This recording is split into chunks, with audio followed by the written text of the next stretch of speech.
How's it going, folks? Stu here. Another one of my more anticipated films of the year screened at this year's London Film Festival, and of course I went and took my eyeballs to watch it, and I basked in the glory of one of our greatest filmmakers almost teasing us with how effortless he makes filmmaking look. Like 2.5 hours of watching a painter at a canvas with a blindfold on and their arms behind their back, and then just pulling off the canvas and saying, hey look, Mona Lisa.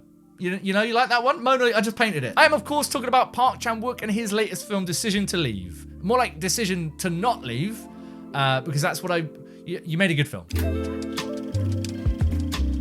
Decision to Leave is the latest from Korean filmmaker Park Chan-Wook, as I've just explained to you, but we're saying it again anyway, who is of course responsible for classics like Oldboy, the whole Vengeance trilogy, but also, more recently, the masterpiece that was The Handmaiden. If you haven't watched that yet, stop the video and go watch that. This is your PSA announcement to do that. And just like all of his work before it, I struggle to want to give too much of a synopsis here, because I think it's best experience going in as blind as you can and just trusting where it's going to take you as a filmmaker. But I will say that this one is a police procedural with a weaving in of romance. It's all you're getting. It stars Go Kyung-pyo and Tang Wai here, amongst others.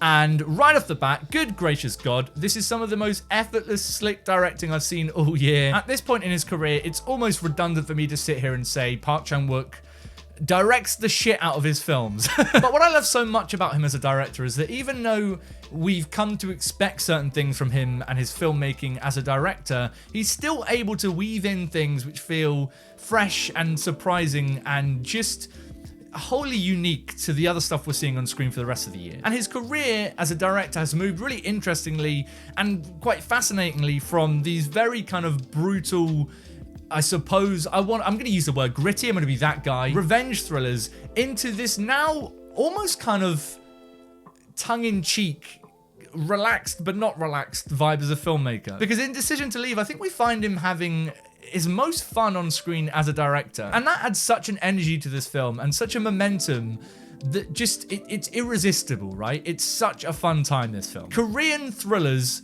that happen to have detectives hunting down a killer or trying to solve a case are just inject me with it all the time, please, thank you. And I absolutely loved seeing that through the lens of romance here. It's such a great merging of those two sort of genres here from a director that is at the peak of his craft. You have the kind of mystery elements that come with a police procedural, but then it's also able to create this genuine chemistry between its romantic leads that really naturally evolves out of that mystery, out of that procedural investigation. And I think that's one of the main things that this film needs to get right, and that I'm happy that it did get right, is that it does feel natural, or rather as natural as it can do in the context of a film which does a lot of things very over the top because it's a Park Chan-Wook film. That's what I love so much about him as a filmmaker, is that he's not afraid to push things to the max, to really heighten certain moments and elements in his films.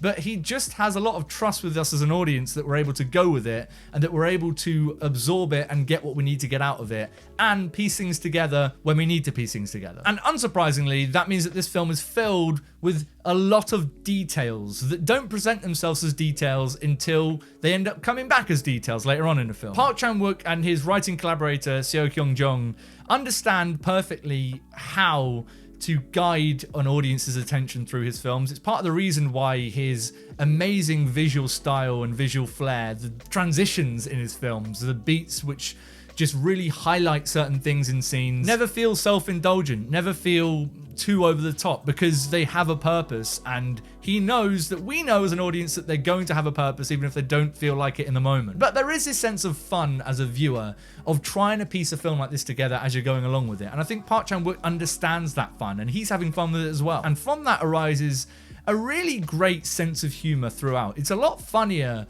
as a film than I expected it to be, especially versus some of his previous works, but I guess unsurprisingly, given the trajectory that his career has gone on as a filmmaker. And that humor, I think, is used really effectively to kind of levy and weave in the romantic elements in here.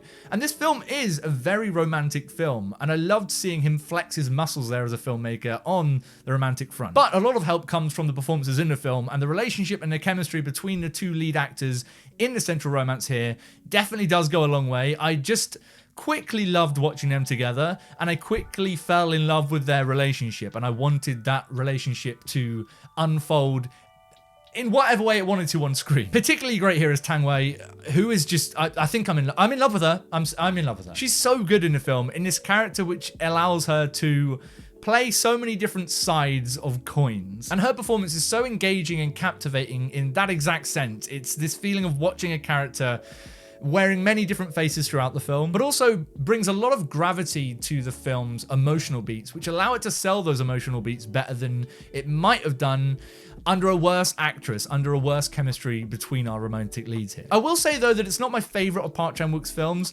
and it didn't immediately blow me away like something like The Handmaiden did when I first saw that film. And whilst I do think that that's sort of an inevitability of having a filmography like he does already, I mean, you make a masterpiece like Handmaiden, statistically, it's probably quite likely that the next one isn't going to wow you like that. But I also do think that the film has a few things which held it back a little more than I found in previous efforts from him as a director. And I think these are things which will likely iron out on rewatch as you naturally start to piece together all the details and all the things that he's doing here as a director, which I don't think you can actually get wholly on the first viewing, which sounds like a lazy thing to say as a reviewer, but I believe it wholeheartedly with Mr. Park Chan-wook. But more so than any of his other films, I do feel like this one almost reaches its thematic, its character, its emotional crescendo a little bit too early. Like, I think he's too good. He's too slick of a director. He maybe could trim a little bit off the end here. I feel like it sort of ends up saying and doing what it needs to say and do before it then goes on to keep saying and doing that until the end. Now, the caveat to that is that with a filmmaker this good and with direction this slick and effortless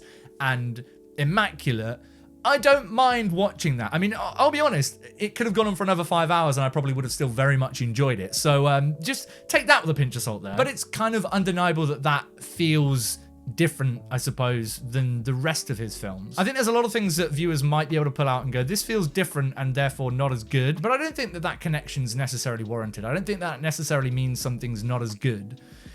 It's a different film, right? It's watching a filmmaker play with new things in his toolbox. And that's what Decision to Leave is for me from Park Chan-wook. It is a filmmaker flexing big time with a hugely enjoyable, hugely romantic, much more fun than expected police procedural. And like all of his work before, I cannot wait to rewatch it and rewatch it and rewatch it and pick out all of the details that he loves to fill his films with. But what about you guys? Have you caught Decision to Leave at the film festival or wherever it's been showing? It's out in UK cinemas very soon anyway. So if you have seen the film, let me know what you thought about it in the comments down below. And also let me know where you think it ranks in terms of all of Park Chan-wook's filmography. And of course, if you enjoyed this video and you want to see me talk about more shit, go ahead and click subscribe. Buttons down there. It means you're not missing any future reviews on the channel as they drop. I will see you guys very soon for some more thoughts on more films. But until next time, how do I want to be with Tang Wei.